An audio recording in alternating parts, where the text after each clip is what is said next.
Buongiorno, oggi mi vedete circondato da queste torrette di libri che avevo preparato per un video molto intrigante dove affronteremo tutta una serie di temi che richiedono appunto la consultazione e il confronto di vari testi. Però poi ho deciso di rimandarlo perché io vado sempre a camminare, in questi giorni è nevicato e mentre camminavo sulla neve e sotto la neve ho visto questa neve immacolata e mi è venuto in mente che tra qualche giorno c'è la ricorrenza della Immacolata Concezione della Madonna. E io non sono, come potete immaginare, un grande frequentatore di ricorrenze religiose, quindi la neve immacolata però mi ha fatto venire in mente il termine e quindi ho deciso di parlarvi della Immacolata Concezione perché comunque è un tema che ancora una volta ci aiuta a capire come determinate verità vengano costruite nel tempo. Intanto devo dire subito una cosa, che Immacolata Concezione, contrariamente a quello che molte persone pensano, non si riferisce al fatto che la Madonna non ha concepito Gesù secondo il sistema tradizionale, cioè nel rapporto con un uomo, ma l'avrebbe concepito in un modo speciale. Però di tutto questo che riguarda anche la verginità di Maria avremo modo di parlare a parte.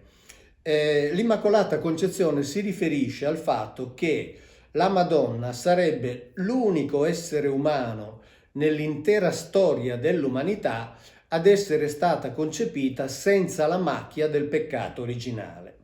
Perché, come sapete, secondo la dottrina cristiana, noi tutti nasciamo marchiati da questo segno che ci avrebbero lasciato i nostri progenitori, quindi la nostra anima nasce con questo timbro che poi deve essere cancellato. Ma quindi la prima cosa da dire prima di arrivare a sviluppare alcuni temi molto interessanti, molto curiosi, in relazione a come è stato costruito sia il concetto e poi il dogma addirittura dell'Immacolata Concezione, vediamo innanzitutto che cos'è questo peccato originale. La dottrina ce lo spiega come il frutto negativo della disobbedienza di Adamo ed Eva, che avrebbero evitato di eseguire con astuzia di eseguire l'ordine dato dall'Elohim che comandava nel Gan Eden, che era l'ordine di non avvicinarsi ad un certo albero. Eva lo fa, di questo ho già parlato in altri video e quindi non torno sulla concretezza di quello che è avvenuto, e questi adamiti, cioè Adamo ed Eva, vengono allontanati dal Gan Eden, cioè dal cosiddetto paradiso terrestre. Ma leggendo attentamente la Bibbia si capisce che lì non c'è un peccato originale e tantomeno c'è un peccato originale che poi passa nella discendenza, lasciando quindi una macchia in tutta l'umanità, da quel momento in avanti fino alla fine dei tempi. Una macchia che richiede poi quindi degli interventi riparatori che dovrebbero essere effettuati da dei mediatori, quindi da questa struttura intermedia che avrebbe il compito di riportare le nostre anime a Dio, cioè di ripulirle e di riconciliarci con il Padre Celeste. Ma per quanto riguarda il peccato, il cosiddetto peccato originale, che cosa dice la stessa esegesi cattolica? Leggiamo la nota che si trova nella Bibbia di Gerusalemme. La nota è redatta dagli esegeti della scuola di studi biblici di Gerusalemme, che è una scuola domenicana, e questi esegeti, quando esaminano questo passo dell'Antico Testamento, cioè di Genesi, dicono: qui apparentemente non si tratta di un castigo per l'uomo a motivo di una colpa già commessa, ma di una misura preventiva. E poi dicono: non bisogna cercare qui tutto ciò che vi è stato letto in seguito, sia che si tratti di riletture bibliche, per esempio quella di Paolo, Romani 5, oppure prima lettera ai Corinzi, o delle formulazioni dogmatiche della Chiesa. Cioè la stessa esegesi cristiana riconosce che in quella vicenda biblica non ci sono le fondamenta per elaborare quella dottrina che Paolo per primo ha accennato nella sua lettera ai Romani e poi nella lettera ai Corinzi. Quindi abbiamo una prima testimonianza di questa sostanziale inesistenza del peccato originale. Quando nel marzo del 2016 ho fatto l'incontro con i rappresentanti delle più importanti religioni che fanno capo all'Antico Testamento, quindi un teologo docente di teologia alla Facoltà di Teologia dell'Italia del Nord, il più importante biblista protestante italiano, un arcivescovo ortodosso e il rabbino capo di una comunità ebraica. Bene, si è parlato nel corso di quell'incontro pubblico del cosiddetto peccato originale, che ad esempio sappiamo che per gli ebrei in sostanza non c'è, tant'è che il rabbino, e qui ho la trascrizione che tra l'altro uscirà in un volume unico, dice: io ho un po' di difficoltà a parlarne perché non voglio offendere la sensibilità di nessuno. Cioè lui sapeva di essere a fianco di, diciamo, tre correnti di pensiero religioso che invece, almeno formalmente, credono nel peccato originale, e dice: quindi non vorrei offendere la sensibilità di nessuno, ma continua: per quanto riguarda il peso del peccato originale all'interno dell'umanità, nella tradizione ebraica il peso di questo è molto inferiore rispetto a quello che troviamo nella tradizione cattolica. Nell'ebraismo questo non c'è, se non in maniera estremamente velata, cioè diciamo che è stato molto leggero nell'esprimere la sua opinione. Molto più pesanti ed in modo sorprendente sono stati invece i teologi appartenenti al cattolicesimo, al cristianesimo, soprattutto al cristianesimo riformato, protestante, che invece con mia sorpresa, devo dire, hanno detto questo. Per esempio, il biblista protestante ha detto: tra Genesi 3, il racconto della vicenda, e Romani 5, cioè la lettera di Paolo, dove l'apostolo Paolo dice che per mezzo di un uomo la morte è entrata nel mondo, evidentemente non c'è coincidenza. E anzi, uno leggendo Paolo si può chiedere dove trova quell'idea. E questo conferma esattamente ciò che abbiamo letto prima, cioè in quel passo dell'Antico Testamento quest'idea del peccato originale non c'è. Che cosa ha detto il teologo cattolico docente alla Facoltà di Teologia dell'Italia del Nord? Ha detto: staccherei il concetto di peccato originale da un concetto clanico del peccato, cioè che uno ha peccato, i genitori hanno peccato e i figli se lo tirano dietro. Una roba di questo genere, secondo me, nel Nuovo Testamento è ampiamente sconfessata, anche se purtroppo è stata ampiamente usata in teologia. Ecco, quindi siamo di fronte alle stesse affermazioni dell'esegesi cristiana che nega questa esistenza del peccato originale. E allora come si è arrivati al fatto che nel 1854 Pio IX, nella bolla Ineffabilis Deus, ha proclamato addirittura il dogma della Immacolata Concezione di Maria? E perché facciamo questa domanda? Perché l'Immacolata Concezione di Maria, dogmaticamente proclamata, significa che Maria è l'unica persona al mondo ad essere nata senza la macchia del peccato originale. Ma se la macchia del peccato originale non c'è, che cosa dogmatizza questo dogma? A mio avviso dogmatizza il nulla. Perché tutti noi nasciamo senza la macchia del peccato originale. Per fortuna, per fortuna. Però la Chiesa, dopo lunghi secoli di travaglio e di pensiero, ha sentito il bisogno di rendere dogmatico, cioè non discutibile, questo asserto, questa affermazione. La Madonna è l'unica a non avere il peccato originale. Ma se lo sappiamo tutti che il peccato originale non c'è, lo sappiamo tutti nel momento in cui studiamo con mente serena, con mente tranquilla. E allora questo dogma che significato ha? E soprattutto da dove deriva? Questo dogma deriva da, come ho detto prima, un lungo travaglio all'interno della elaborazione della teologia o del cosiddetto magistero della Chiesa, un lungo travaglio perché ovviamente non tutti erano d'accordo, giustamente, perché date le premesse direi che non si può che non essere d'accordo. Ma chi è stato quindi il primo che ne ha parlato? Manco a dirlo, è stato Agostino di Ippona, il quale che cosa ha fatto?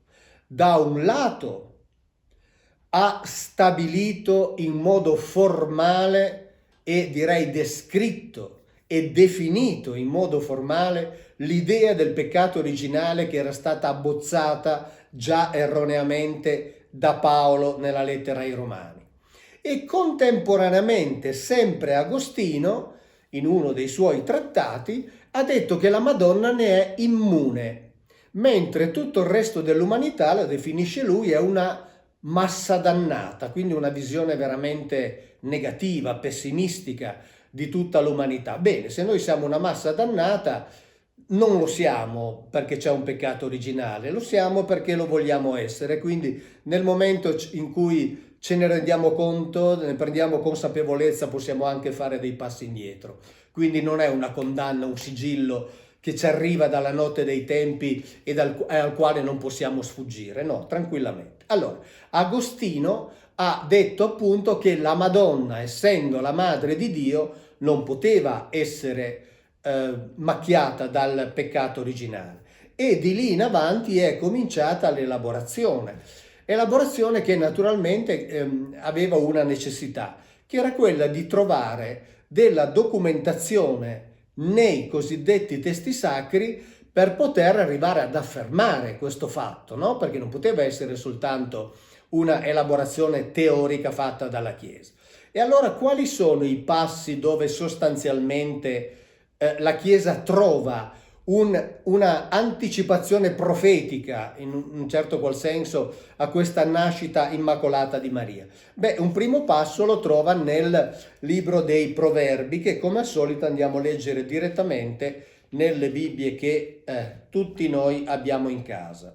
Nel libro dei Proverbi, nel capitolo 8, il versetto al quale la Chiesa fa riferimento è il versetto 24, dove si dice: quando non c'erano ancora gli abissi, io fui generata, quando non c'erano ancora le sorgenti cariche di acque.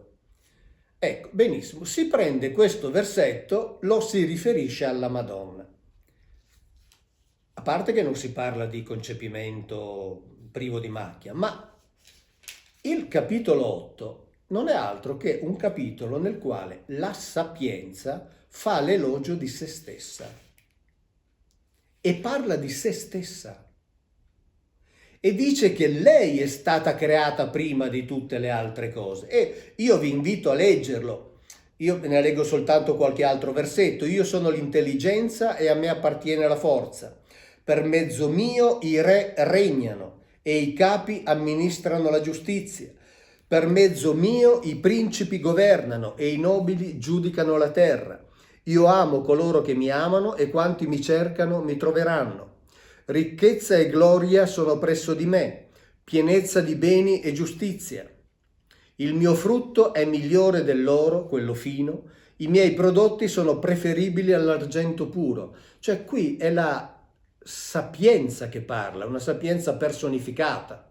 Quindi la Madonna non c'entra niente, assolutamente niente.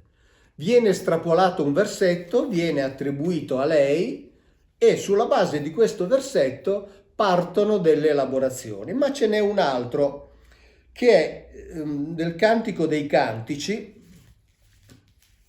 e andiamo a leggere anche questo. Nel capitolo 4. Nel capitolo 4 il versetto che viene utilizzato è questo. Tutta bella sei tu, amica mia. e nessuna macchia è in te. Bene, questo versetto viene preso e usato per identificare Maria e per definirne l'assenza di macchia del peccato originale. Qui non c'è nessun riferimento a Maria. Il Cantico dei Cantici è un libro erotico nel vero senso della parola, con dovizia di particolari. È la descrizione del rapporto tra due innamorati ed è una descrizione fatta in modo poetico, ma chiarissima del rapporto sessuale tra due innamorati. Non ci sono dubbi. Poi successivamente è stato interpretato come rappresentazione allegorica dello sposalizio tra Dio e la nazione di Israele. Poi, quando si è creato il cristianesimo, è stato ulteriormente interpretato il Cantico dei Cantici come ancora qui la rappresentazione allegorica dello sposalizio tra Dio e la Chiesa. Nulla di tutto questo, nulla di tutto questo. Guardate, senza andare oltre, io vi invito a leggere il Cantico dei Cantici, è bellissimo, un'opera poetica, un'opera eroticamente poetica o poeticamente erotica, ma rimango sempre nel capitolo 4, quello che viene utilizzato per definire l'assenza di macchia nella Madonna. Allora il versetto, lo ripeto, è: tutta bella sei tu, amica mia, e nessuna macchia in te. Mi hai ferito il cuore, sorella mia, sposa, mi hai ferito il cuore con uno solo dei tuoi sguardi, con una sola gemma della tua collana. I tuoi germogli nettare stillano le tue labbra, o sposa, miele e latte sono sotto la tua lingua, e la fragranza delle tue vesti è come la fragranza del Libano. Un giardino chiuso tu sei, sorella mia, sposa, un giardino chiuso, una fonte sigillata. I tuoi germogli sono un paradiso di melograni con i frutti più squisiti, cipro con nardi, nardo e zafferano, cannella e cinnamomo. E lei risponde: destati, aquilone, entra, austro, soffia sul mio giardino, stillino i suoi aromi, entri il mio amato nel suo giardino e ne mangi i frutti più squisiti. C'è bisogno di spiegarlo? No. L'importante è non prenderlo e attribuirlo alla Immacolata Concezione di Maria, perché non c'entra niente. Poi un terzo passo che viene utilizzato dalla Chiesa è quello di Luca 1,28, che andiamo a vedere, nel quale l'Arcangelo Gabriele si reca da Maria. E dovete sapere che lo leggeremo poi quando leggeremo il Protovangelo di Giacomo, dove si parla dell'infanzia di Maria, lì lo leggeremo anche in relazione alla verginità di Maria, cioè al concepimento virginale di Gesù, però lì per esempio si dice che Maria era vissuta nel Tempio dai 3 ai 12 anni e poi era destinata al servizio del Tempio. Ora sappiamo cosa significava essere anche destinati al servizio del Tempio, e c'erano una serie di fanciulle che appunto venivano prese perché appartenenti ad una dinastia regale, non fanciulle a caso, appartenenti ad una dinastia regale, quindi erano destinate ad un progetto futuro. Bene, Maria era una di queste. In Luca 1,28 abbiamo l'Arcangelo Gabriele, lo leggiamo di qui dove c'è anche il testo greco, così almeno l'Arcangelo Gabriele dice: Kai eselton pros auten eipen, quindi è entrato presso di lei, disse: Caire che caritomene, e che viene normalmente tradotto salve piena di grazia. Bene, questo piena di grazia viene interpretato come appunto stracolma di grazia divina, dunque priva della macchia del peccato originale. In realtà in greco ha un significato preciso. Caire intanto significa rallegrati, gioisci. Che caritomene è il perfetto medio passivo del verbo caritò, che significa rendersi belli, rendersi graziosi, rendersi pieni di grazia estetica. Quindi ciò che dice Gabriele, e di questo Gabriele parleremo concretamente in un altro video, Questo Gabriele le dice: gioisci, Maria, tu che ti sei fatta bella. Gioisci, fra parentesi. In sostanza abbiamo scelto te per fare ciò che deve avvenire. Ripeto, ma di questo parleremo in un altro video. Quindi in realtà anche qui questa espressione caire che caritomene, il piena di grazia, non ha nulla a che vedere con una spirituale grazia divina, ma riguarda proprio la bellezza di Maria e il fatto che fosse stata scelta per un certo tipo di progetto che doveva essere avviato. Ripeto, ne parleremo. Ora, questi sono sostanzialmente i passi che vengono utilizzati per giustificare su base testuale, cioè Antico Testamento e Nuovo Testamento, questo dogma della Immacolata Concezione, che ripeto è un dogma che non dogmatizza nulla, perché il peccato originale non c'è e quindi nessuno di noi nasce macchiato, quindi neppure Maria ovviamente, ma Maria esattamente come tutti gli altri. Questo dogma viene proclamato nel 1854 da Pio IX. Poi succede che nel 1858 iniziano le cosiddette apparizioni mariane a Lourdes.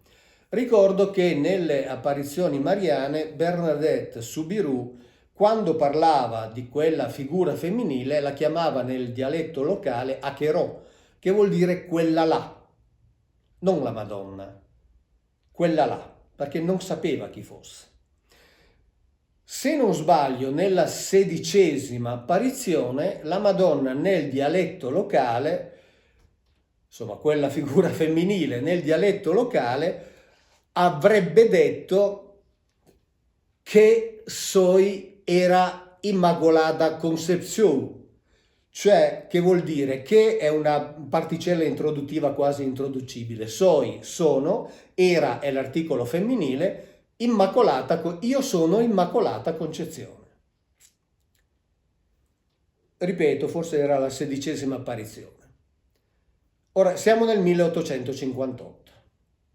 Stante il fatto che il peccato originale non c'è, stante il fatto che il peccato originale è stato inventato da Paolo e soprattutto da Agostino di Ippona, il quale contemporaneamente ha pure inventato il concetto che la Madonna fosse l'unica immune dal peccato originale, stante il fatto che nei secoli la Chiesa ha dibattuto su questo discorso della concezione di Maria, perché, ripeto, non tutti erano d'accordo, perché ovviamente al di là di quelli che vogliono imporre delle verità ci sono anche quelli che ragionano, chiaramente.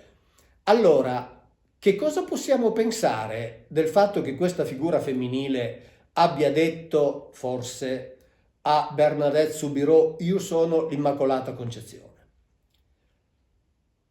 Che se era la Madonna, lei non lo sa che il peccato originale non c'è? E se non era la Madonna, che cosa ha detto veramente?